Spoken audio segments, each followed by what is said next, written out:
Today I'm taking a look at the multi-tool pen.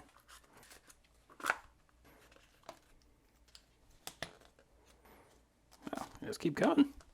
So something I wasn't expecting, this actually comes with 3 replacement heads. That's pretty cool. So I would put this in the category of the type of thing that you get like as a dad gift. Like most dad gifts, it's something like an 18-in-1 multi-tool, something like that, and maybe they'll use it, maybe they won't. This is one though that I actually wanted because it has a lot of the things that I look for. So the first thing, it has a magnet. Let's see how strong that is. Okay, yeah, that's a decent magnet. And that is extendable. It has scales, so we can actually use this to measure things out in different measurements. It has a level.